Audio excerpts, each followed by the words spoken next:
What's up, everybody? Excuse me for not sounding excited about this project, but I figured I'd make a video just updating everybody the status of my Banshee build. And as you can see, we're just about there. I'm waiting for my brother to get back to help me get the engine in the frame and also film it at the same time for everybody.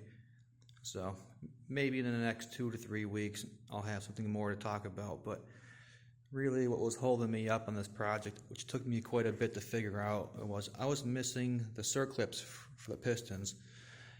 And if anyone's interested in knowing, they are 16 millimeter. I had to purchase 3 different ones. I had an 18, a 17, and a 16. And the CW16 ended up being the C clips for a 73 millimeter bore piston, which unfortunately, well, there wasn't a lot of information out there, but if you have one of these motors or maybe a DM that uses a 73 millimeter, that is going to be the clip that you're going to be using. Also, the same thing with the rings. Kind of difficult to find the rings, but I was able to locate them eventually. Here's the part number for a 73 millimeter ring. I don't know why these information's not out there, but I guess that's what this video is for, is to kind of fill you guys in. And also, I wanted to show the differences of the O-rings. Now, I don't know what these ones are, but I believe these are black Viton. And I know this one is brown Viton, and this one comes from Chariot Racing. Guys, if you run these black O-rings, it's hit or miss. It could be not Viton, it could be Viton, but to be honest with you, brown Viton is a preferred material for the top end of these motors. The fuel types that you guys run, the race gases and whatnot, really attack the O-ring more than anything. And if you have the brown, I know for sure the brown is good to go. The black is always a 50-50 toss-up. And in my opinion, I don't trust black O-rings anymore, at least for the center O-ring. The outer O-ring, yeah, it's okay, as long as it's a high temp material. That only comes into contact with your cooling passages. So as long as this brown O-ring holds up, the black O-ring will never get exposed to any sort of combustion gas, right? And come down here. I don't know why my camera's so dark, but anyway, I was able to make my TM Design Works case saver fit my Mattoon billet cases.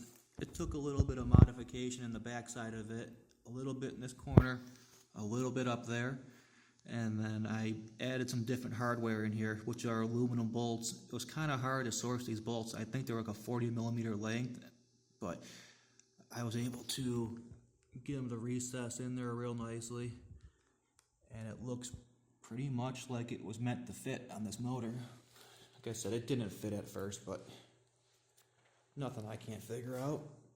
And so now that we got all those pieces, I got some pieces back from Cascade for polishing, like that piece, and some other odds and ends down there that still need to be put on the bike, but I'm just not ready for that yet. And what else? I got the side of the motor all figured out. I got the shift shaft and all that stuff. That's all good to go. I got the studs put in. I put a little bit of like purple Loctite, which is removable Loctite. So it's kind of like a blue, but maybe a little bit less. And I was missing these dowel pins, but I was able to get those from Cascade Racing. So the only reason why I wanted them is because it helps keep the gasket kind of nice and square on the motor. And that's really about it. I think I got nothing else to show you. This is a bunch of hardware. Got my stator plate all put in there. I was messing around with trying to put a little bit of nail polish in the letters so I can actually see them. It's a little bit difficult when it's shiny. Yeah, that's it. So hopefully it'll be done next summer. Possibly.